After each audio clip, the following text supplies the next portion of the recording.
आज का जो टॉपिक है वो आप सबको मालूम ही है कि हम आज रिसेशन, टैरिफ, वॉर और इन सब ग्लोबल इश्यूज की वजह से मार्केट के ऊपर क्या इम्पैक्ट आती है उसके बारे में हम बात करने वाले हैं। तो मैं अपना प्रेजेंटेशन आगे शुरू करूं उससे पहले एक डिस्क्लेमर आपसे शेयर करना चाहूंगा कि मैं यहाँ पे आज जो भी आपको इलस्ट्रेशंस दूंगा या तो आपको जो भी स्टॉक्स के बारे में या तो जो भी म्यूचुअल फंड के बारे में बात करूंगा, तो वो कोई भी मेरा रिकमेंडेशन नहीं है। It is just for the illustrative purpose only. ठीक है। अभी शुरू करते हैं। तो ये सेशन मैं इंटरेक्टिव रखूंगा तो ताकि आप मुझे चैट बॉक्स में आपके आंसर दे पाएंगे, और आप मुझे आंसर देंगे तो मुझे भी समझ में आ रहा है कि मैं जो कहना चाह रहा हूँ वो आप सुन पा रहे हैं कि नहीं सुन पा रहे, और आप उसको समझ रहे हैं कि नहीं समझ रहे। सबसे पहले ये हेडलाइंस देख के आप मुझे बताइए कि कितनों को ये हेडलाइंस देखने के बाद डर लगता है मार्केट में इन्वेस्टमेंट करने से।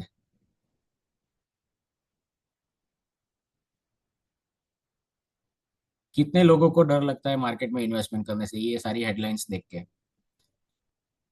आई थिंक बहुत सारे लोगों को ऐसा लग रहा है कि डर लगता है मार्केट में इन्वेस्टमेंट करने से, ऐसी हेडलाइंस से। तो ये हेडलाइंस जब भी आती है तो हमें डर लगता है। तो हमें करना क्या चाहिए, तो इसको थोड़ा डिटेल में हम समझते हैं। तो इसको डिटेल में समझने के लिए मैं पहले आपको बताता हूँ कि जो आज का टॉपिक है मेन, रिसेशन, उसके बारे में बात करता हूँ। तो रिसेशन में एक्चुअली रिसेशन कितने टाइम के लिए होता है वो समझना बहुत जरूरी है। तो रिसेशन अगर आप देखेंगे तो जब भी किसी भी इकोनॉमी की इकोनॉमिक एक्टिविटी मिनिमम 6 महीने के लिए अगर हर महीने कम होती जा रही है, तो देन हम उस इकोनॉमी को ऐसा बोल सकते हैं कि वो इकोनॉमी रिसेशन में चल रही है। तो अमेरिका में ये रूल्स को लेके भी काफी सारी फ्लेक्सिबिलिटी है। अमेरिका का जो डिपार्टमेंट है, बिजनेस साइकिल डेटिंग कमिटी, जो कि उसका national bureau of economic research के अंदर आता है, वो अपने हिसाब से पब्लिश करता है कि यूएस रिसेशन में है या नहीं है। बट बेसिकली वो 3 क्राइटेरिया के ऊपर डिपेंडेंट है। डेप्थ यानी कि कितना वो डीप फैला हुआ है, डिफ्यूजन मतलब कितने लोगों को अफेक्ट किया है, और ड्यूरेशन मतलब कितने टाइम के लिए ये रिसेशन चला है। और ये तीनों चीज का जो बेसिक पैरामीटर है वो ये है कि लोगों की पर्सनल इनकम कितनी बड़ी है या कितनी कम हुई है, या जो अनएम्प्लॉयमेंट रेट है वो कितना बढ़ा है। तो ये दो मेन पैरामीटर्स है जिसके ऊपर अमेरिका का जो ये बीसीडीसी डिपार्टमेंट है वो डिक्लेयर करता है कि अमेरिका में रिसेशन है या नहीं है। थोड़ा हिस्ट्री में जाते हैं ताकि हमको समझ में आए कि यूएस में जब भी कभी प्रीवियसली रिसेशन आया था तो उस टाइम पे उसके स्टॉक मार्केट ने कैसे बिहेव किया था। क्योंकि हमारा जो ऑब्जेक्टिव है आज का सेशन का वो यही है कि ये सब ग्लोबल अनसर्टेनिटीज जो आती है उसकी वजह से मार्केट में कितना इम्पेक्ट आता है। तो वही समझने के लिए मैंने पिछले 12 बार जब भी यूएस में रिसेशन आया था तो मैंने वो यहाँ पे एग्जाम्पल लिया है। तो आप देख सकते हैं कि एक्सेप्ट कोविड वाला पीरियड को छोड़ के बाकी सारे टाइम में भी जो रिसेशन पीरियड यूएस में रहा है वो करीब करीब 6 महीने से लेके 18 महीने तक का रहा है। और कोविड के टाइम पे 2 महीने के लिए भी रिसेशन उन्होंने डिक्लेयर कर दिया था। एक्चुअली कंटिन्यूस 6 महीने होना चाहिए तभी वो डिक्लेयर कर सकते हैं, बट यूएस उसमें भी अपनी फ्लेक्सिबिलिटी को लेके चलता है। तो रिसेशन कोविड के टाइम पे 2 महीने के लिए टका था वहां पे। तो आप देखिए कि जो स्टॉक मार्केट है वो कितने कैसे परफॉर्म किया था। तो आप देखिए कि स्टॉक मार्केट जो है यूएस का डाउ जोन्स, S&P 500, नास्डेक, तो आप देख सकते हैं कि वहां पे जो फॉल था वो एक्सेप्ट आप 2008 का जो ग्लोबल मंदी का पीरियड था उसको छोड़ के बाकी सारे पीरियड में आप देखेंगे तो मैक्सिमम 15% का फॉल आया था। और उसी टाइम पीरियड के अंदर अगर मान लीजिए कि कितनी मैक्सिमम गिरावट आई थी, तो मैक्सिमम गिरावट आप देख सकते हैं कि वो करीब करीब 50% से लेके 80% के बीच में आई थी। तो ये हुई यूएस की बात। तो आप बोलेंगे कि सर अभी आप इंडिया के बारे में कुछ बताइए। तो इसी चीज को मैं कोरिलेट कर रहा हूँ इंडिया के साथ। तो आप देखिए ये इंडिया का कोरिलेशन है। तो आप देखिए कि जब भी यूएस में इन्फ्ले रिसेशन खत्म हुआ उसके 5 साल के बाद यूएस के स्टॉक मार्केट ने कैसे परफॉर्म किया, और लास्ट में सेंसेक्स है जो कि हमारा स्टॉक एक्सचेंज है तो उसने कैसे परफॉर्म किया। तो आप देख सकते हैं कि यूएस स्टॉक मार्केट जो भी है उन्होंने मंदी के बाद 2% से लेके 18% के बीच में परफॉर्मेंस दिया है, जबकि हमारा लोएस्ट परफॉर्मेंस 12% है और मैक्सिमम परफॉर्मेंस 33% है। तो अभी मैं आप लोगों को एक पोल रन कर रहा हूँ। तो आप मुझे बताइए कि आप में से कितने लोगों को लग रहा है कि अगर यूएस में रिसेशन चला तो इंडिया में उसकी कितनी इम्पैक्ट आ सकती है। तो मैं एक पोल रन कर रहा हूँ, तो आप मुझे उसमें बताइए कि आप लोगों का क्या व्यू है कि वो रिसेशन अगर इंडिया में आता है तो लॉन्ग रन के लिए सस्टेन हो पाएगा कि नहीं हो पाएगा। तो मैंने एक पोल ऑलरेडी रन किया हुआ है, तो आपके स्क्रीन पे आप आंसर दे सकते हैं। क्या ये रिसेशन की इम्पैक्ट इंडिया में लॉन्ग रन के लिए सस्टेन हो पाएगी? फ्रेंड्स, थोड़ा जल्दी जल्दी मुझे आंसर दीजिए ताकि मैं आगे बढ़ सकूं।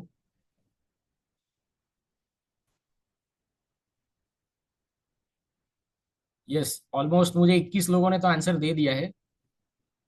काइंडली पार्टिसिपेट इन द पोल ताकि आपको भी थोड़ा इंटरेस्टिंग लगेगा ये डेटा जानने में। सो अभी मैं पोल एंड करने जा रहा हूँ। जिनका भी आंसर देना बाकी है प्लीज रिप्लाई करिए। Okay, so I am ending the poll right now. आप रिजल्ट देख सकते हैं कि मैक्सिमम जो भी पार्टिसिपेंट आज प्रेजेंटेशन को देख रहे हैं, वेबिनार को सुन रहे हैं, उसमें से 74% लोगों ने ये बताया है कि रिसेशन आएगा तो भी इंडिया के लिए वो इम्पैक्ट जो होगी वो मिनिमल रहेगी। ठीक है, सो नाउ अभी हमने रिसेशन की बात तो करी, बट यही प्रिडिक्शन आपसे शेयर करना चाहूंगा कि पिछले साल फ्रैंकलिन म्यूचुअल फंड ने ऑलरेडी ये प्रिडिक्शन दे चुका है कि इंडिया में रिसेशन आने की प्रोबेबिलिटी 0% है, और यूएस में 45 से लेके 60% के बीच में है, और मैक्सिमम प्रोबेबिलिटी जर्मनी में है, जो कि कोई फोकस ही नहीं कर रहा है। सारा फोकस आज की तारीख में यूएस के ऊपर लगा हुआ है। तो ये हो गई रिसेशन की बात। अभी हम आगे बढ़ते हैं और जो हमारा नेक्स्ट ऑब्जेक्टिव है दैट इज टैरिफ। तो टैरिफ के बारे में बात करते हैं। तो ये काफी हॉट टॉपिक है आज की तारीख में। तो टैरिफ में समझने से पहले थोड़ा हिस्ट्री समझ लेते हैं। हिस्ट्री में 5-6 एग्जांपल्स हैं जो मैं आपके साथ क्विकली शेयर कर रहा हूँ कि 1500-1700 साल पहले अगर आप देखेंगे तो बाइजेंटाइन मतलब ईस्ट रोमन एम्पायर, उन्होंने बल्गेरियन मार्केट को कैप्चर करने की कोशिश की थी। फिर वापस वो वॉर हुआ और बल्गेरियन एम्पायर ने वापस वो री एस्टेब्लिश किया। चोला एम्पायर ने भी उस टाइम श्री विजया मतलब आज का इंडोनेशिया, तो उस टाइम पे भी उनके साथ प्रॉब्लम हुआ था। काफी दूर दूर तक व्यापार चलता था उनका, बट वहां पे प्रॉब्लम हुआ था। तो चोला एम्पायर ने श्रीविजय को भी हरा के वापस वो ट्रेड रूट जो था उसको वापस री एस्टेब्लिश किया था। फिर आप देखेंगे कि 1830s में चाइना के साथ भी ब्रिटेन का वॉर हुआ था, और वो वॉर इसलिए हुआ था कि चाइना ने ब्रिटेन से अफीण, जो कि ओपियम बोलते हैं, तो वो मंगाना बंद कर दिया था या उसका इंपोर्ट कम कर दिया था। तो जिसकी वजह से ब्रिटेन ने भी चाइना के ऊपर लड़ाई करी थी, और जिसकी वजह से वो हार गए थे और हांगकांग ब्रिटिश एम्पायर के साथ चला गया था। फिर आप देखिए कि 1930s में भी यूएस में एक बार वापिस 20% से टैरिफ रेट बढ़ाने की कोशिश की गई थी। तो उस टाइम पे भी दूसरी 20 इकोनॉमी ने रिटेलिएट किया था, जिसकी वजह से आप देख सकते हैं कि ग्लोबल जो ट्रेड था वो 66% से ड्रॉप हो गया था। तो इसके बाद 1940s के बाद ऑन एन एवरेज यूएस ने अपने यहाँ पे जो टैरिफ रेट था वो 10% के आजू बाजू रखा था। बट अगेन अभी वापस वही रेसिप्रोकल रेट बढ़ाने की बात चल रही है। बट साथ में आप नीचे ये भी देख सकते हैं कि जब जब टैरिफ के रेट ज्यादा थे तब तब जो ब्लैक लाइन आपको दिख रही है वो वो वॉल्यूम है, तो वॉल्यूम कम था। जैसे ही टैरिफ के रेट कम होते हैं अगेन द ग्लोबल ट्रेड के जो वॉल्यूम है वो बढ़ने लग जाते हैं। दूसरा एक एग्जांपल ये भी है कि जहाँ पे 1980s में यूएस में वापस डेफिसिट हो रहा था, उस टाइम पे भी करंट अकाउंट में डेफिसिट चल रहा था। तो वहां पे उन्होंने अपनी करेंसी डॉलर जो था उस टाइम पे काफी स्ट्रांग था, तो इसलिए उनका एक्सपोर्ट जो था वो काफी महंगा हो गया था। तो जिसकी वजह से यूएस इकोनॉमी उस टाइम पे भी डेफिसिट में चल रही थी। तो G5 नेशंस की, जो कि यूएस है, जापान है, जर्मनी है, यूके है एंड फ्रांस है, तो उनके 5 फाइनेंस मिनिस्टर्स मीटिंग किया और उन्होंने ये डिसाइड किया कि यूएस करेंसी को 50% से डेप्रिशिएट करेंगे। तो जिसकी वजह से यूएस का जो गुड्स है वो दूसरे मार्केट में सस्ता हो जाए और यूएस की जो डेफिसिट है वो कम होगी। तो उसका जस्ट मैंने यहाँ पे एक एग्जांपल दिया है कि उस टाइम पे एक यूएस डॉलर के सामने येन का रेट 240 था। तो ताकि कोई भी चीज जो यूएस में 1000 डॉलर से मिलती थी वो जापान में 2,40,000 से मिलती थी। यही रीजन की वजह से उन्होंने जो यूएस डॉलर है उसको करीब करीब 50% से डेप्रिशिएट किया, ताकि जो चीज यूएस में पहले 2,40,000 की जापान में मिल रही थी, वो अभी डेप्रिसिएशन होने के बाद 1,30,000 में मिलना चालू हो गई थी। तो जिसकी वजह से यूएस की डेफिसिट कम हुई थी, बट साथ में जापानीज येन करेंसी काफी स्ट्रांग होने लग गया, तो उनका एक्सपोर्ट भी अफेक्ट होने लगा, तो जिसकी वजह से वहां पे असेट बबल हुआ था और प्रॉब्लम हुआ था। तो यहाँ पे इंपॉर्टेंट बात यह है कि ये जब भी यूएस रेसिप्रोकल रेट बढ़ाता है, तो हमेशा ग्लोबल ट्रेड में इश्यूज आ सकते हैं। और ऐसा हिस्टोरिकली पिछले दो दो बार ऐसे हुआ था कि हर 100 साल में यूएस को ऐसा होता है कि उनको हमेशा ऐसा रेट बढ़ाने की जरूरत पड़ती है। तो 1828 में भी उन्होंने रेट बढ़ाया था, तो आप देख सकते हैं कि ग्लोबल ट्रेड वॉल्यूम जो है वो कम हुआ था। अभी 1930s में भी उन्होंने एक बार बढ़ाने की कोशिश करी थी, जो मैंने आपको अगली स्लाइड में बताया। तो उसके बाद भी ग्लोबल ट्रेड काफी कम हुआ, और रिसेंटली भी उनका अप्रोच यही है। बट आने वाला टाइम ही दिखाएगा कि वो उनका जो डेफिसिट है वो कम हो रही है कि बढ़ रही है। तो अभी हम एक्चुअल डेटा को समझते हैं कि ग्लोबल जो बड़ी 5 इकोनॉमी है, उसमें वो लोग कितना पूरे साल में इंपोर्ट करते हैं और कितना एक्सपोर्ट करते हैं। तो मेजरली आप देख पाएंगे कि जो चाइना है वही सिर्फ ट्रेड में सरप्लस में है, बाकी majority economies are into deficit में चल रहे हैं। तो अभी हमें ये डेटा से एक्चुअली ये समझना है कि हम जितना एक्सपोर्ट कर रहे हैं वो हमारे एक्सपोर्ट का कितना प्रतिशत है कि जो यूएस मार्केट में जा रहा है। तो आप देख पाएंगे कि हमारा जो एक्सपोर्ट है वो करीब करीब 19% है, और चाइना का जो एक्सपोर्ट है जो यूएस में जाता है वो करीब करीब 13% है। बट अगर आप ये देखेंगे कि यूएस जो ग्लोबली जितना इंपोर्ट करता है, वो इंपोर्ट का इंडियन इंपोर्ट जो कर रहे हैं वो लोग, उसका प्रोपोर्शन कितना है, तो करीब करीब 2.5% है। और जबकि चाइना का जो इंपोर्ट है वो करीब करीब 13% है। तो इससे आप समझ सकते हैं कि जो मीडिया में, जो न्यूज़पेपर्स में जितना हाईलाइट्स हो रहा है, वो हाईलाइट के अगेंस्ट में ये कितना कम वॉल्यूम में है। और अभी आप सबको मालूम है कि 90 डेज के लिए टैरिफ वॉर होल्ड पे है, जो कि वापिस यूएस ने जो चाइना के ऊपर रेट लगाया था और चाइना ने जो यूएस के ऊपर रेट इंप्लीमेंट किया था, वो वापिस अभी ओरिजिनल रेट्स पे आ चुके हैं। तो अगेन यहाँ पे भी मैं आपके साथ एक पोल रन करना चाहूंगा। काफी सारे लोगों का रिप्लाई आ चुका है, जिसमें सबने मुझे बताया कि that impact is going to be very less. Okay fine. So next, अभी हमने रिसेशन की बात करी, अभी हमने टैरिफ वॉर के बारे में बात करी, अभी हम वॉर के बारे में बात करते हैं। तो ये वॉर तो सबको मालूम है कि अभी रिसेंटली शुरू हुआ था और अभी सीज फायर मोड पे चल रहा है। बट दुनिया में एक और वॉर है जो पिछले 3 साल से चल रहा है। तो क्या आप मुझे बता पाएंगे कि वो वॉर किस कंट्री का है जो अभी भी चालू है? चैट बॉक्स में आपका रिप्लाई दीजिए मुझे प्लीज। यस, सही बात, एब्सोल्युटली करेक्ट। रशिया यूक्रेन का वॉर जो है वो पिछले 3 साल से चल रहा है। तो ये होने के बावजूद रशियन मार्केट्स के ऊपर क्या इम्पैक्ट आई? बिकॉज अल्टीमेटली हमको यही समझना है आज कि ग्लोबल अनसर्टेनिटी की वजह से मार्केट के ऊपर क्या इम्पैक्ट आती है। तो आप देखिए कि ये रशियन स्टॉक मार्केट जो है उसका चार्ट है ये।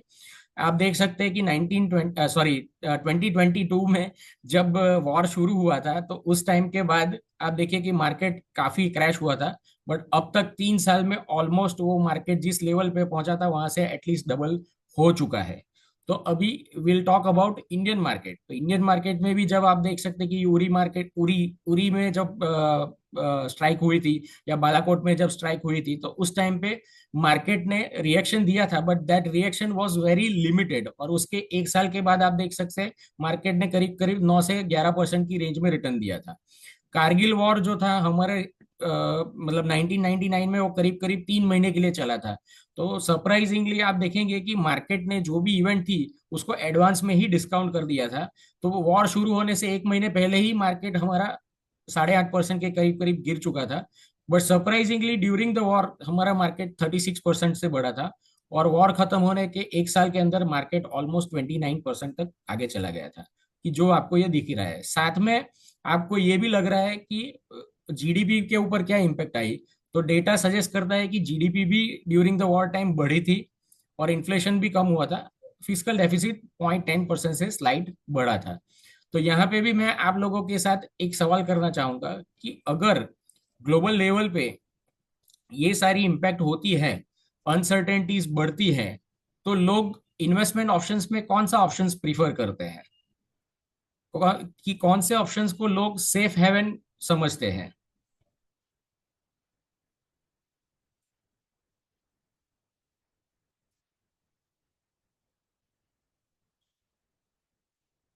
Yes, yes, many of you are giving me the answer which is gold. Even लोग डॉलर को भी समझते हैं सेफ हेवन, बट डॉलर अभी क्यों सेफ हेवन नहीं रहा है वो चीज हम समझते हैं। Because of the global issues की वजह से क्या हो रहा है कि डॉलर इंडेक्स, यानी कि जो वर्ल्ड की 6 बड़ी इकोनॉमी है जिसके अगेंस्ट में डॉलर को रिप्रेजेंट किया जाता है, तो आप देख सकते हैं कि रिसेंटली डॉलर की स्ट्रेंथ जो है, डॉलर इंडेक्स की जो स्ट्रेंथ है वो करीब करीब 100 से भी नीचे चली गई थी, अभी वापस वो 100 पे है एट प्रेजेंट। बट अभी because of this uncertainties, because of this tariff war, अगर वापस टैरिफ 90 डेज के बाद बढ़ाते हैं तो ग्लोबल ट्रेड को कंसर्न होगा, और जिसकी वजह से यूएस डॉलर की इम्पैक्ट काफी कम रहेगी। तो इसकी वजह से पिछले कई साल, पिछले 3-4 साल से गोल्ड में काफी सारी आपको देख रहे हैं कि तेजी आई है। तो वो तेजी इस कारण से आई है, आप देखिए कि ये गोल्ड टू सिल्वर रेशियो है। तो आप समझ सकते हैं कि जब भी ग्लोबली कभी भी अनसर्टेनिटीज बढ़ती है तो लोग सेफ हेवन प्रीफर करते हैं। तो इन पास्ट 3 एग्जाम्पल्स ऑल्सो आप देख सकते हैं, 1940 जब वर्ल्ड वॉर टू हुआ था, तब भी गोल्ड टू सिल्वर, मतलब सिल्वर के सामने गोल्ड कितना गुना है, सिंपली अगर मैं आपको बताऊं तो उस टाइम पे भी सिल्वर के मुकाबले गोल्ड 100 गुना था। गल्फ वॉर जब 1991 में हुआ था, तब भी वो 100 गुना था। कोविड के टाइम पे हाईएस्ट था, मतलब सिल्वर का जो प्राइस था उसके मुकाबले 120 गुना गोल्ड की प्राइस थी। और आज की तारीख में भी कब ये एट प्रेजेंट करीब करीब 100 के करीब चल रहा है। तो आपको लगेगा कि गोल्ड में इन्वेस्ट करना चाहिए कि सिल्वर में इन्वेस्ट करना चाहिए, क्या लगता है आपको, मुझे बताइए। चैट बॉक्स में आपके आंसर दीजिए।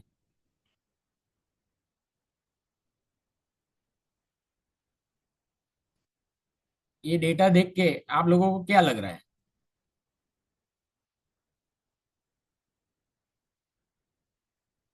Okay, okay. तो काफी सारे लोगों ने बताया कि सिल्वर में भी इन्वेस्ट करना चाहिए। ओके, तो साथ में अभी मैंने यहाँ पे आपको रिसेशन के बारे में बताया, टैरिफ वॉर के बारे में बताया, वॉर के बारे में बताया, डॉलर की स्ट्रेंथ के बारे में बताया, गोल्ड के बारे में बताया। अभी सिल्वर में क्या परिस्थिति है वो भी समझते हैं।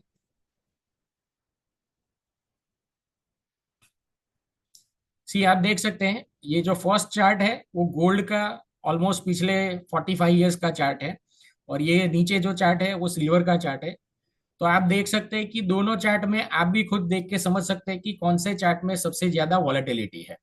और सरप्राइजिंगली गोल्ड ने जो 2011 का जो हाई था उससे ऑलरेडी ऊपर चल रहा है, जबकि सिल्वर 2011 का जो हाई है उसको अभी भी क्रॉस नहीं कर पाया है। तो अगर आप डेटा देखेंगे जो कि मैंने यहाँ पे साइड में रिप्रेजेंट किया है, कि आप देख सकते हैं कि पिछले 45 ईयर्स में गोल्ड ने 9% के करीब करीब रिटर्न दिया है, जबकि सिल्वर ने करीब करीब 8.5% के करीब रिटर्न दिया है। बट रिस्क कितना लिया है, risk in terms of volatility, volatility को हम टेक्निकल टर्म में स्टैंडर्ड डिविएशन बोलते हैं, कि एवरेज से वो कितना डिविएट होता है प्राइस या तो रिटर्न आपका। तो आप देख सकते हैं कि गोल्ड ने 12.5% की वॉलेटिलिटी के साथ आपको 9% रिटर्न दिया था, और जबकि सिल्वर ने 25% वॉलेटिलिटी के साथ आपको 8.5% का रिटर्न दिया है। तो अभी आप मुझे बताइए कि कौन सी एसेट क्लास आपको एग्रेसिव लग रही है, या लेस एग्रेसिव लग रही है, या वॉलेटाइल लग रही है। तो कंपेरेटिवली मेरा कहने का मतलब यहाँ पे ये है कि गोल्ड या silver as a asset class आपके पोर्टफोलियो में 10 से 15% हो सकता है, विच इज गुड, बिकॉज ये कॉमोडिटीज हमेशा इन्फ्लेशन के अगेंस्ट में हेज के तौर पे काम करती है। ठीक है, तो इसीलिए 10 से 15% का एलोकेशन पोर्टफोलियो में अगर ये एसेट क्लास में है तो it is a comfortable for any investors. ठीक है, तो अभी आप, हमने ये सारे पॉइंट्स तो कवर कर लिए। तो एक और कमोडिटी है जो आज के लिए इंडिया के लिए काफी पॉजिटिव साइन है, तो उसके बारे में बात करते हैं। And that commodity is crude. तो क्रूड के बारे में, अभी क्रूड एट प्रेजेंट करीब करीब $65 पर बैरल के रेट पे चल रहा है। तो क्या ये इंडिया के लिए एडवांटेज की बात है या डिसएडवांटेज की बात है? चैट बॉक्स में मैं आपका रिप्लाई चाहूंगा। अगर क्रूड इस रेट पे है तो क्या ये चीज इंडिया के लिए बेनिफिशियल है या डिसएडवांटेज है? Yes, yes. Okay, okay, fine. So आगे बढ़ते हुए, ये देखिए, जब रशिया और यूक्रेन का वॉर शुरू हुआ था 2022 में, तो वर्ल्ड की जो दो बहुत बड़ी बैंक है उनका प्रिडिक्शन था कि 2022 के अंत आते आते ही क्रूड का भाव जो है वो 65 बैरल हो जाएगा, डॉलर पर बैरल हो जाएगा। जबकि जेपी मॉर्गन ने कहा था कि ये $380 पर बैरल हो जाएगा।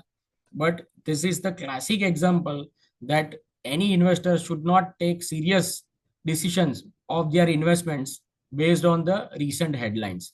क्योंकि अगर आप हेडलाइंस के हिसाब से कभी भी डिसीजन लेंगे तो आपका जो लॉन्ग टर्म ऑब्जेक्टिव है वो डीरेल होने की प्रोबेबिलिटी ज्यादा बढ़ जाती है। आप देखिए कि अभी एट प्रेजेंट क्रूड का जो रेट चल रहा है वो करीब करीब 65 के आजू बाजू चल रहा है।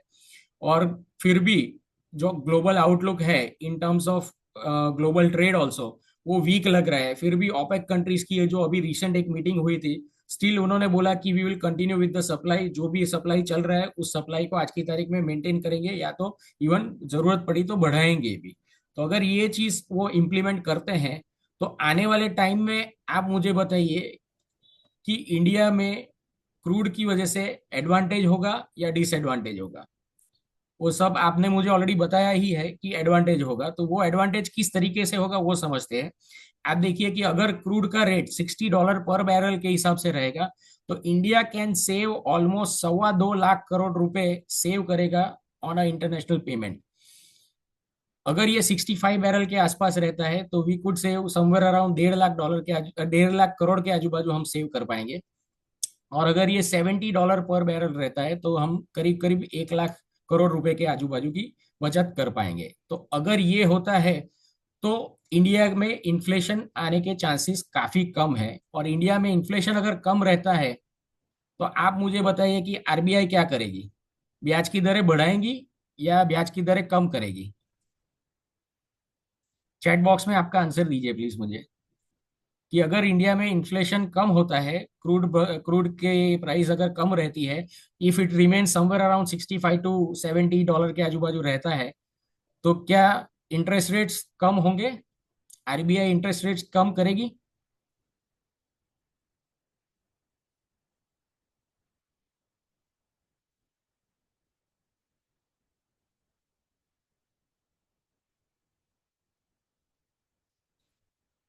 Yes yes.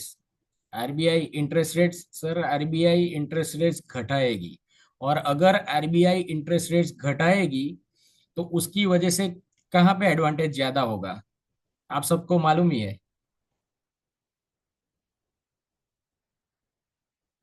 एग्रीड एग्रीड कि अगर वो कई सारे फैक्टर्स के ऊपर डिपेंड करता है, बट मेजर फैक्टर इन्फ्लेशन के लिए क्रूड है। तो क्रूड अगर भाव इसी रेंज में रहता है तो इंडिया के लिए बेनिफिशियल है। और जिसकी वजह से प्रोबेबिलिटी जो है कि आरबीआई को रेट कम करना पड़ेगा उसकी ज्यादा बढ़ जाती है। Definitely definitely sir, your answer is correct कि प्रॉफिटेबिलिटी कंपनी की बढ़ेगी। तो अगर कंपनी की प्रॉफिटेबिलिटी बढ़ती है तो लेट्स डिस्कस अबाउट इंडिया की आज की तारीख में इंडिया में क्या हो रहा है उसके बारे में जानते हैं। तो इंडिया में आज की तारीख में जो परचेजिंग मैनेजर इंडेक्स है वो 8 मंथ के हाई के लेवल के ऊपर चल रहा है। जीएसटी कलेक्शन जो है वो अब तक का हाईएस्ट कलेक्शन हुआ है इंडिया में। वो करीब करीब पिछले साल के मुकाबले 12 साढ़े 12% से बढ़ा है। अगर आप इन्फ्लेशन की भी मैं बात करूं तो रिटेल इन्फ्लेशन करीब करीब 3% के आजू बाजू आ चुका है। होलसेल इन्फ्लेशन भी मैंने ये लिखा है उससे भी कम हो चुका है ऑलरेडी। ग्लोबल जो बैंक है उनका भी फोरकास्ट ये है कि जीडीपी जो इंडिया की है वो बहुत ही ज्यादा, मतलब कंपेरेटिव सेंस में हाईएस्ट रेट से बढ़ेगी कंपेयर टू अदर मार्केट्स।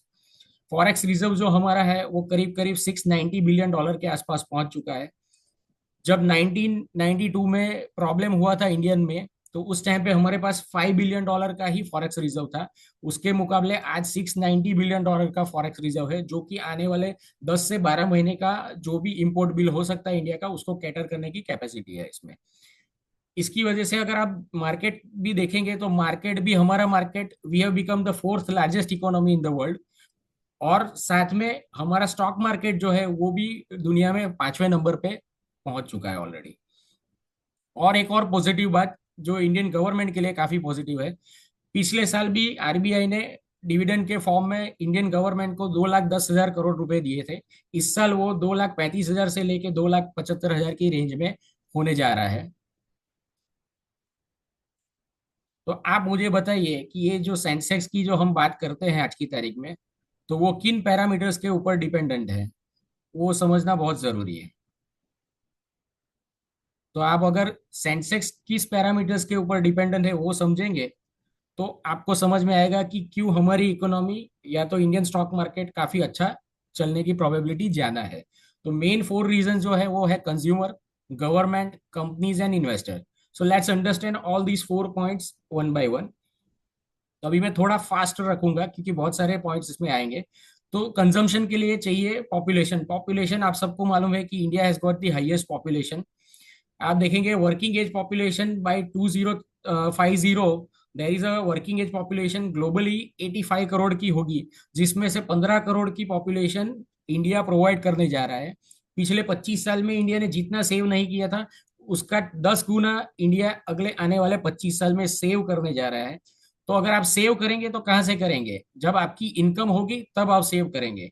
तो आज की तारीख में इंडिया में ऑन एन एवरेज इंडिविजुअल, अगर मैं पर कैपिटा इनकम मतलब नॉर्मल भाषा में आपको समझाऊं, तो एक इंडिविजुअल की एवरेज इनकम, तो एक इंडिविजुअल की एवरेज इनकम आज की तारीख में $2,500 है।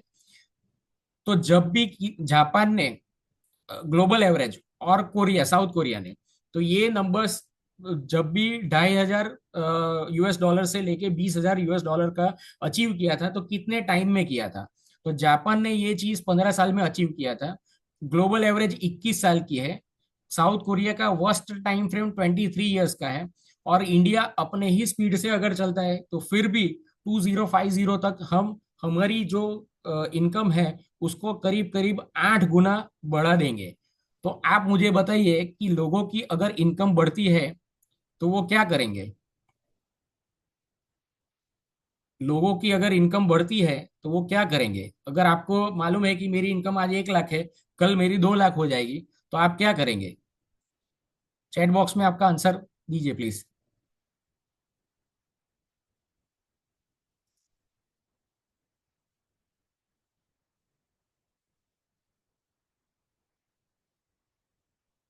Yes yes, absolutely absolutely, will spend more, absolutely correct sir.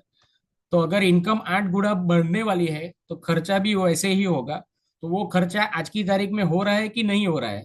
तो आप सब टैरिफ टैरिफ की बात करते हैं, बट इंडिया में ट्रैफिक कितना बढ़ रहा है वो आप सबको मालूम है। लोग जो एक्सेस इनकम हो रही है उसकी वजह से लोग काफी खर्चा कर रहे हैं, लोग गाड़ियां खरीद रहे हैं, जो कि एक बेसिक पैरामीटर्स है कि कभी भी कोई इकोनॉमी बढ़ रही है कि नहीं बढ़ रही है वो समझना है, तो लोग कितना खर्चा कर रहे हैं उसके ऊपर फोकस करना चाहिए। तो आप देख सकते हैं कि ट्रैफिक जो है वो रोड्स पे तो बढ़ ही रहे, बट ट्रैफिक कहाँ पे नहीं है आप मुझे बताएं। टेक्नोलॉजी में भी देर इज अ ट्रैफिक।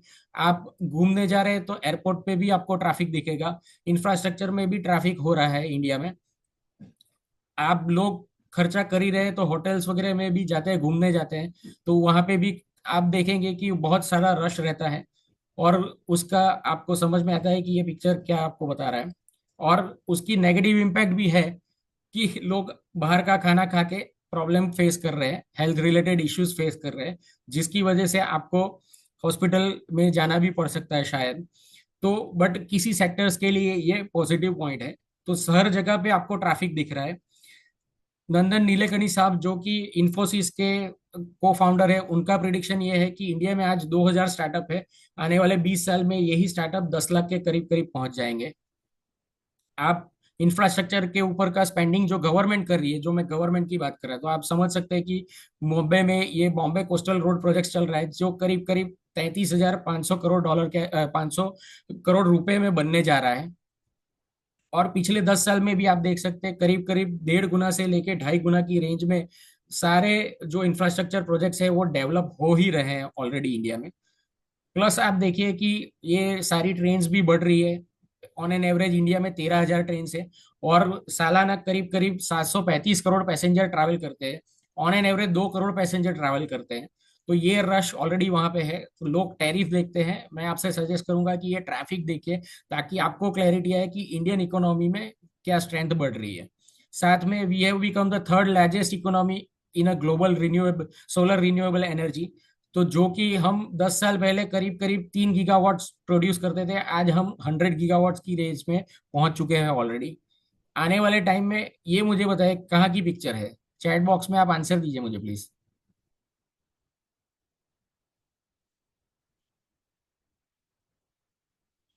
ये कहाँ की पिक्चर है?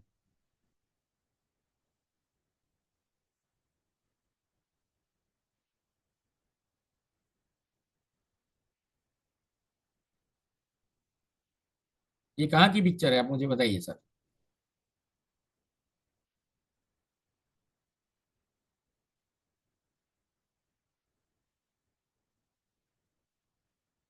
जी हाँ, ये है सर कुंभ के मेले की तस्वीर। तो आप देख सकते हैं कि वो 144 ईयर्स का उसका जो इम्पोर्टेंस था वो था या नहीं था, वो एक डिबेटेबल बात है, बट लोगों ने फिर भी वहां पे गए। और आप देख सकते हैं कि जो टूरिज्म है इंडिया में, वो टूरिज्म का, मैं भी जब ये डेटा कलेक्ट कर रहा था तो आई वॉज ऑल्सो सरप्राइज कि 60% टूरिज्म जो इंडिया में है वो रिलीजियस टूरिज्म है। और आने वाले 5 साल में ये रिलीजियस टूरिज्म जो है वो 16-17% से बढ़ने वाला है। तो दूसरा एक इंटरेस्टिंग चीज आपके साथ शेयर करना चाहूंगा।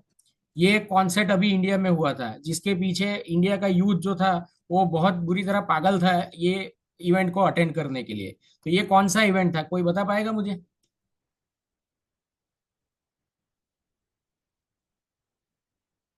ये कौन सा कॉन्सर्ट था, कोई बता पाएगा मुझे? यस यस एब्सोल्युटली, जो यंग है बंदे उनको सबको मालूम है कि ये कोल्ड प्ले का कॉन्सर्ट था। Cold play is a UK based band जिनका ये कॉन्सर्ट था। उनका प्लानिंग था कि इंडिया में एक इवेंट करेंगे, बट जो रिस्पॉन्स उनको मिला इंडिया में, उन्होंने दूसरे 4 इवेंट और कैरी कर लिए इस चीज में। और वहां पे जो एवरेज टिकट साइज थी वो 2,000 से लेके 12,000 रुपए की थी। जबकि ग्रे मार्केट में यही चीज जिन जिन लोगों को नहीं टिकट मिली, वो ग्रे मार्केट से 2.5 लाख रुपए से लेके 3.5 लाख रुपए तक की टिकट भी लोगों ने बाई करी है। और आप देखेंगे कि ऑन एन एवरेज 5 शो हुए थे, 5 शो में ऑन एन एवरेज 80,000 से लेके 90,000 लोगों ने पार्टिसिपेट किया था। और मैक्सिमम जो था कि जब अहमदाबाद में ये शो था तो अहमदाबाद में करीब करीब 1.5 लाख लोगों ने ये शो अटेंड किया था। तो आप समझ सकते हैं कि आज का इंडियन यूथ जो है वो कितना खर्चा कर रहा है।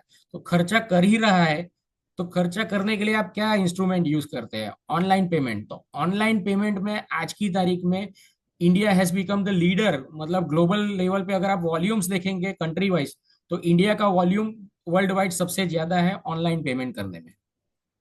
और ये चीज तो आप सबको मालूम ही है कि रिसेंटली अभी जो सिचुएशन थी, तो इंडियन डिफेंस ने अपना लोहा ऑलरेडी मनवा चुके हैं। तो ये हमारे लिए बहुत प्राउड की बात है। और आने वाले टाइम में भी ये काफी मजबूत ही रहने वाला है। प्लस मिंट न्यूज़पेपर है जो कि हर साल एक सर्वे कंडक्ट करता है इमर्जिंग मार्केट्स के लिए बेस्ड ऑन देयर 7 पैरामीटर्स। तो उसमें पिछले 4 साल से इंडिया लगातार कंटिन्यूसली नंबर 1 लेवल पे आ रहा है।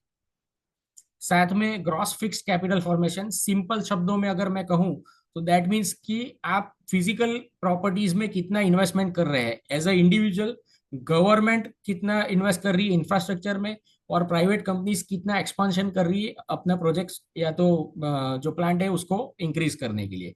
तो उसमें भी आप देख सकते हैं कि पिछले 34 साल में we are the second in this list. So government भी स्पेंड कर रही है, प्राइवेट कंपनीज भी स्पेंड करने में आगे हैं, एज ए इंडिविजुअल हम भी प्रॉपर्टीज खरीद रहे हैं। रिसेंटली मैंने एक एग्जांपल ऐसा भी देखा था कि जहाँ पे डीएलएफ में रिसेंटली उन्होंने एक प्रोजेक्ट जो दिल्ली में लॉन्च किया था, उसमें एक फ्लैट की कीमत 7 करोड़ से लेके 8 करोड़ की थी। और जो कि करीब करीब वहां पे 40 फ्लैट थे, वो पूरा प्रोजेक्ट एक ही दिन में बिक गया था। तो इतना स्पेंडिंग इंडियन इंडिविजुअल्स कर रहे हैं। दूसरा कि हम आज की तारीख में एफआईआई के फ्लो के ऊपर उतने डिपेंडेंट नहीं थे जितना 15-20 साल पहले हम थे। 15-20 साल पहले ऐसा हुआ करता था कि कभी भी एफआईआई इंडियन मार्केट से अगर पैसा विड्रॉ करता था तो हमारा मार्केट क्रैश हो जाता था। बट आप डेटा से देख सकते हैं कि पिछले 4 साल से और 2025 करंट ईयर में अब तक FIs have been the net sellers of the Indian equity, but still हमारा मार्केट आज की तारीख में भी सस्टेन हो रहा है। तो समझिए कि अगर FII पैसा नहीं इन्वेस्ट कर रहा है फिर भी अगर मार्केट सस्टेन है, और अगर FII को ये डेटा भी मालूम है कि आने वाले टाइम में अगर इमर्जिंग मार्केट टू S&P 500 का जो रेशियो है, S&P 500 यूएस का स्टॉक मार्केट है, इमर्जिंग मार्केट जो भी इमर्जिंग कंट्रीज है उसका इंडेक्स है।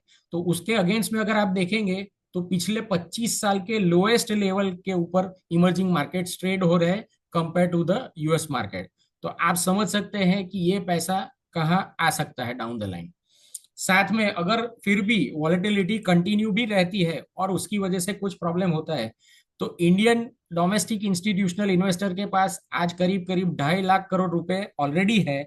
प्लस हमारे यहाँ पे जो भी आप मेरे जैसे आप जैसे म्यूचुअल फंड के जो इन्वेस्टर है, वो करीब करीब पैन इंडिया में आज की तारीख में 26,400 करोड़ की एसआईपी हर महीने प्रोसेस हो ही रही है आज की तारीख में। तो मैं भी पैसा इन्वेस्ट कर रहा हूँ, पूरा इंडिया पैसा इन्वेस्ट कर रहा है। और अगर वॉलेटिलिटी बढ़ती है फिर भी हमारे पास फ्लो की कोई कमी रहने वाली नहीं है। तो ये सारी चीजें ट्रांसलेट होके कहाँ ट्रांसलेट होती है, तो ये सारी चीजें आप देख सकते हैं कि जीडीपी ग्रोथ में ट्रांसलेट हो रही है। क्योंकि अगर ये सब अच्छा है, इंडिया में इतनी सारी एक्टिविटी हो रही है, तो that activity will leads to, क्योंकि जीडीपी का मतलब क्या है कि इंडिया में जितनी सर्विसेज और जो भी चीजें प्रोडक्ट हो रही है, प्रोड्यूस हो रही है, उन सबका total, that is all about GDP. तो अगर इतनी सारी एक्टिविटी इंडिया में हो रही है, तो आप देख सकते हैं कि पिछले 10 साल में इंडिया ने 100% से भी ज्यादा ग्रोथ किया है, जबकि जापान 0% है, चाइना सेकेंड प्लेस पे है। तो आप देखिए कि इंडिया का ग्रोथ जो है वो आपको ऑलरेडी यहाँ पे दिख ही रहा है। प्लस ये आईएमएफ का लेटेस्ट रिपोर्ट है कि जहां पे उन्होंने कंपेरेटिव चार्ट दिया था कि India has become the fourth largest economy in the world. तो अगर आप मुझे बताइए कि जीडीपी बढ़ रहा है तो इंडिया की मार्केट साइज भी बढ़ रही है। आप देखिए 1995 में हमारे मार्केट की साइज सिर्फ 3 लाख करोड़ थी, जो अगले 10 साल में 30 लाख करोड़ हो गई। 2015 में वो 100 लाख करोड़ हो गई। 2018 में इट वाज 150 लाख करोड़। और आज की तारीख में करीब करीब 450 लाख करोड़ के आजू बाजू है। तो मुझे आप बताइए, मैं आपको एक सिंपल सवाल पूछता हूँ, ऑप्शन वन और ऑप्शन टू, आप मुझे चैट में रिप्लाई कर सकते हैं। Option one is that simple, मैं जो बोल रहा हूँ स्टेटमेंट वो ध्यान से आप सुनिए। कोई भी कंट्री का स्टॉक मार्केट बढ़ता है तो जीडीपी बढ़ती है, या जीडीपी बढ़ती है तो स्टॉक मार्केट बढ़ता है। फर्स्ट ऑप्शन, मार्केट बढ़ता है तो जीडीपी बढ़ती है, जीडीपी बढ़ता है तो मार्केट बढ़ता है। तो kindly reply your answer. Yes, yes, absolutely correct. But interesting fact अगर मैं आपके साथ शेयर करूं, तो आज की तारीख में चाइना ने इस डेफिनेशन को भी गलत कर दिया है। बिकॉज चाइनीज मार्केट पिछले 5 साल में जीडीपी तो बढ़ी है, बट चाइनीज मार्केट ने पिछले 5 साल में नेगेटिव रिटर्न दिया हुआ है। तो हमारे यहाँ पे इंडिया में ये चीज क्यों पॉसिबल है, इंडिया क्यों इतने फास्ट रेट से ग्रो हो रहा है? बिकॉज जो भी ग्लोबल लीडर्स है उसके अगेंस्ट में इंडिया की जो यहाँ पे जो भी कंपनीज मैंने रखी है वो just for the example perspective से रखी है, ना कि कोई मेरा रेकमेंडेशन है। तो आपको समझाने के लिए कि जीडीपी बढ़ती है, और जीडीपी में ऐसी कई सारी कंपनीज है कि जो नॉर्मल जो कंट्रीब्यूशन रहता है उससे भी ज्यादा कंट्रीब्यूशन उन कंपनीज का रहता है, जहां पे वो आपको समझ में आता है ईपीएस। ईपीएस मतलब अर्निंग पर शेयर, एक शेयर के ऊपर कंपनी ने कितना अर्न किया। तो आप देख सकते हैं कि इंडियन जो भी लीडर्स हैं सेक्टर वाइज, तो उन सबका ग्रोथ रेट जो है एक्सेप्ट एक दो कंपनी को छोड़ के, मोर और less the growth is more than 10%। तो यहाँ पे आपको ये समझ में आ सकता है कि जो भी चीजें इंडिया में कंजम्पशन हो रहा है, जो भी गवर्नमेंट स्पेंडिंग हो रहा है, जो भी इन्वेस्टर्स पैसा इन्वेस्ट कर रहे हैं, तो वो क्यों इन्वेस्ट कर रहे हैं, आपको ये चीज से क्लैरिटी आ सकती है। नेक्स्ट, अभी जब, क्योंकि कई बार लोग क्या समझते हैं कि लोग ग्लोबल लेवल पे कंपेयर करना लग जाते हैं कि इंडियन मार्केट महंगा है या सस्ता है।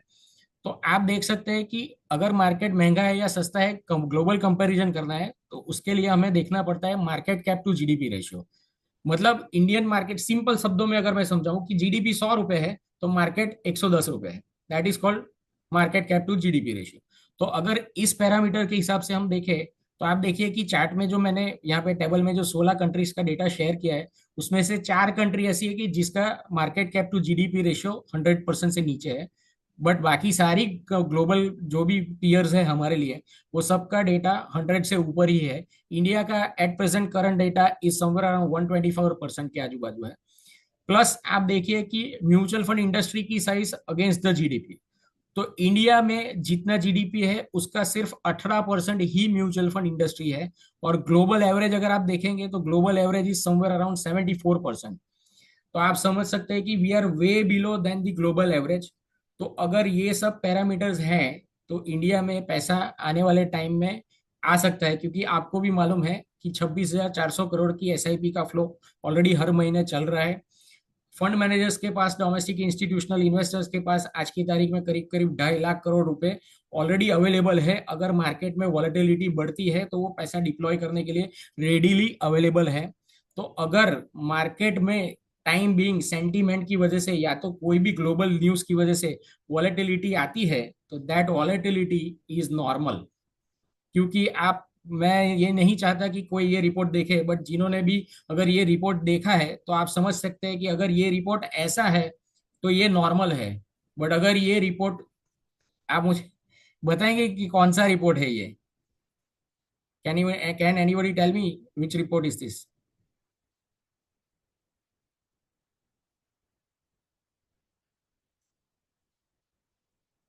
यस, यस, ईसीजी का रिपोर्ट है। तो ईसीजी का रिपोर्ट है तो ईसीजी कब नॉर्मल होता है? जब ये जिगजैग जिगजैग होता है तब ये नॉर्मल होता है। बट अगर ये फ्लैट हो गया तो आप भी समझ सकते हैं। तो मार्केट के लिए भी वही चीज है कि मार्केट हमेशा अप्स एंड डाउन्स आपको दिखाएगा ही दिखाएगा। ठीक है, मार्केट हमेशा आपको अप्स एंड डाउन्स दिखाएगा ही दिखाएगा। ये हर साल मार्केट का आप देख सकते हैं कि पीक लेवल था और एक बॉटम लेवल था। तो आने वाले टाइम में भी क्या पीक हो सकता है, क्या बॉटम हो सकता है, नोबडी नोस। बट एक चीज for sure, Indian fundamentals are very strong. Sentiment की वजह से टाइम बीइंग इश्यूज हो सकते हैं, जो कि आपने, मैंने जितने भी पॉइंट्स कवर करे आप सब ने उसमें देखा कि रिसेशन भी अगर आता है तो वो 18 महीने से ज्यादा नहीं चला है यूएस में। टैरिफ वॉर भी जब बढ़ता है तो ग्लोबल ट्रेड वॉल्यूम्स कम होते हैं, टैरिफ कम होता है तो वापिस ट्रेड वॉल्यूम बढ़ने लग जाते हैं। वॉर भी कभी लॉन्ग टर्म के लिए सस्टेन नहीं रहता है। ये सारे इवेंट्स, ग्लोबल इश्यूज जो भी रहते हैं वो सेंटीमेंट ड्रिवन होते हैं, जिसकी वजह से मार्केट में वॉलेटिलिटी बढ़ती है। बट वही वॉलेटिलिटी आपको मार्केट में अपॉर्चुनिटी देती है इन्वेस्टमेंट करने के लिए। तो अगर ये चीज है, तो अगर ये सारा डेटा देखने के बाद अगर आपका कॉन्फिडेंस बढ़ा है, तो एक चीज मैं आपसे शेयर करना चाहूंगा कि अगर आपका रीसेंट पास्ट मार्केट के बारे में अगर बैड एक्सपीरियंस रहा है, तो उसका मतलब ये नहीं है कि आने वाला फ्यूचर का भी एक्सपीरियंस आपका बैड हो सकता है। ठीक है, और इसकी वजह से अगर आपको कुछ कॉन्फिडेंस बढ़ा है, तो आप मुझे बताइए कि क्या आप मेरे साथ ये शपथ लेंगे कि despite of volatility I will not stop my investments? क्या आप लोग यस या नो चैट बॉक्स में प्लीज टाइप करिए, अगर आप मेरे साथ ये प्लेज लेने के लिए रेडी है या नहीं है। प्लीज मुझे बताइए आपका ओपिनियन। पूरी प्लेज पढ़नी है किसको? मेरे साथ में?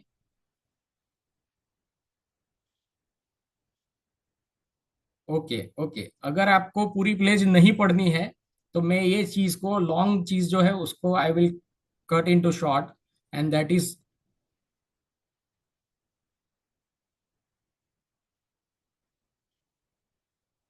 कैसा लग रहा है आपको? सो आई होप मैंने जो आपके साथ पिछले 1 घंटे में या तो 50 मिनट में जो भी बात करी वो आप लोगों को अच्छी लगी होगी। तो अगर आपको कॉन्फिडेंस आया है तो चैट बॉक्स में आप थम्स अप कर सकते हैं। और अभी मैं Q&A के लिए सेशन ओपन करता हूं, तो जिस किसी को भी क्वेश्चन पूछना है, दे can ask me the question.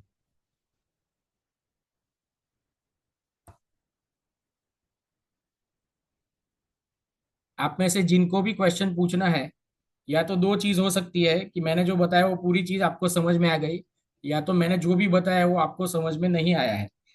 दो चीज हो सकती है। तो अगर समझ में आया है तो थम्स अप करिए। Kindly give your response in the chat box. और अगर किसी को कुछ क्वेश्चन भी पूछना है तो they can ask me the question. तो क्वेश्चन पूछने के लिए आप हैंड रेज कर सकते हैं, raise your hand, and then I will allow, मैं आपको अलाउ करूंगा कि आप मुझे सवाल पूछ सकते हैं।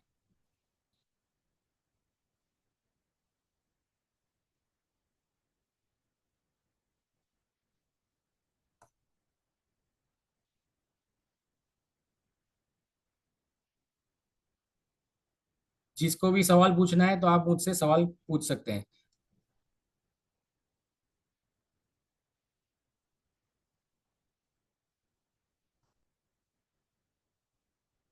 ओके,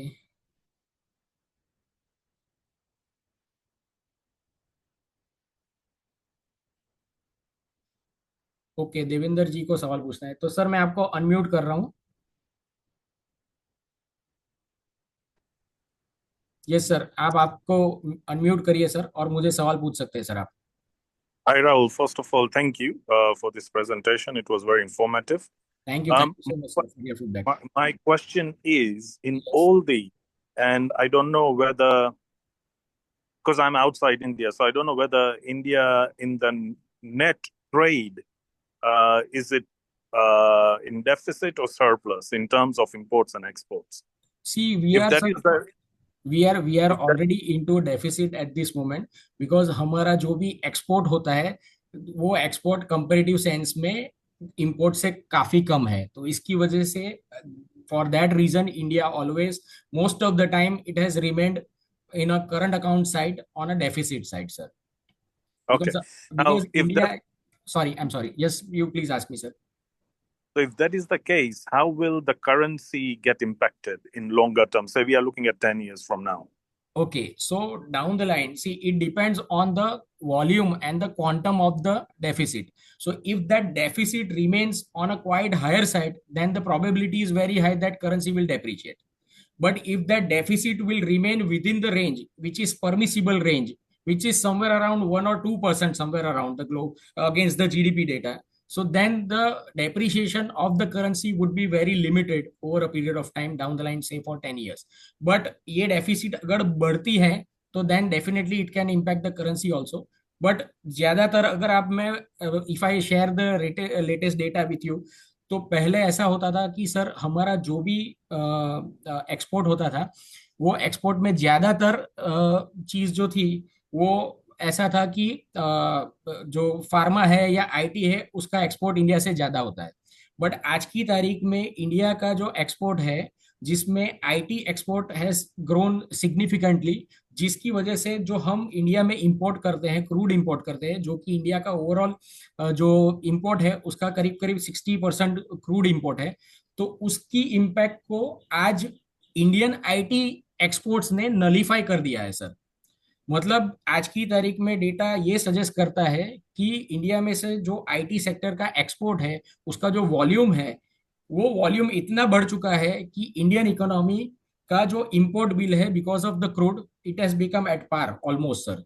सो हमारे लिए अभी क्रूड मान लीजिए कि $90 पर बैरल भी हो जाएगा, तो up to that level also we would be able to cater that deficit. So आने वाले टाइम में इंडियन इकोनॉमी के लिए deficit is going to remain somewhere around less than 2%, unless कि कुछ वहां पे एस्केलेशन कुछ एक्स्ट्रा ऑर्डिनरी लेवल पे हो जाए और वो ज्यादा लंबा समय के लिए चले, तो प्रॉब्लम हो सकता है। बाकी अगर वो नॉर्मल रेंज में रहा और इसी पेस से अगर आईटी एक्सपोर्ट्स बढ़ता रहा, तो आने वाले टाइम में that impact is going to be very lower sir. Understood. Thank you. Just on that basis, just okay. recently I've read, I don't okay. know what the percentage of remittances is from the US, okay. whereby there are some Indian nationals living and working there, and they are sending money back to their families in India. Now, yes. I heard that USA is going to impose 5% more taxes on this kind of remittances. So I don't know what that percentage is, so I can't comment on that, but Yes, something to look at. absolutely, sir. But that is still, it is uncertain at this moment. I guess it has not given a clarity on that part. So the clarity is going to come.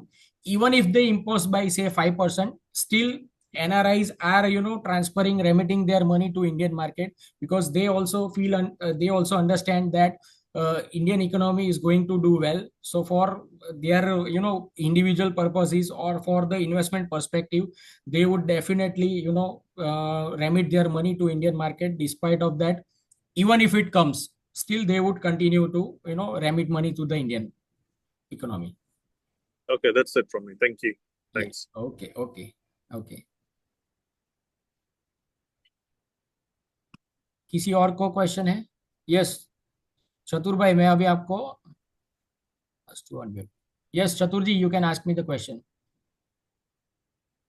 Hello. Rahul, hello. Hi hi Yep, Chatur भाई, how are you? it was a quite informative session. My thank you so question much. is about the long-term capital gain. Okay. Well, in 2008 or maybe in 2010, it was zero long-term capital gain, Yeah, and it then was there from was a 2005 to 2018. It was zero, sir. okay, it was zero, and then there was a 10% long-term capital gain, and Yes, then it got raised to 12.5. 12.5. Yes. Do you think it will go up to 25 to 30 in a long run? Sir, it is very difficult for me to predict such things because it is into a government hand. But still, if government wants to, attract foreign money into Indian market, it is difficult for them to, raise capital gain. Even if they raise for the Indian individual as well, it is going to be because the purpose क्या है यहाँ पे sir कि आपका capital gain का जो rate है वो आपकी जो इंडिया में अर्निंग्स का जो स्लैब रेट है जो कि 30% है उसके अगेंस्ट में ये 12.5% है। तो लोग जो पर्पस था कि लॉन्ग टर्म कैपिटल गेन ये रेट पे रहे 10% या 12.5 या जीरो भी हो सकता है आने वाले टाइम में, you never know, it can go both ways. But the objective was that if somebody is investing into Indian equities means they are taking a risk. So if they are taking a risk, the risk needs to be compensated by way of some incentives. So वो incentives ये था कि long term capital gain comparative sense में जो normal slab rate है उससे कम रहे, ताकि तभी फॉरेन इन्वेस्टर्स भी इंडिया में पैसा इन्वेस्ट करेंगे और जो रेसिडेंट इंडिविजुअल्स है वो भी इंडिया में पैसा डिप्लॉय करे, ताकि उनके लिए जो रिस्क ले रहे हैं वो रिस्क के अगेंस्ट में उनको एक इंसेंटिव्स मिले और ये इन्वेस्टमेंट्स उनको अट्रैक्टिव लगे। So that is the objective. Got it. Thank you. Yeah, most welcome, sir. Most welcome.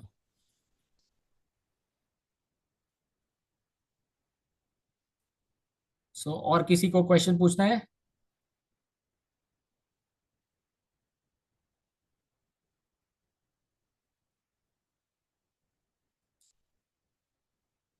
So, I hope I have cleared from my side, and thank you very much to all of you for participating in this webinar. Thank you so much.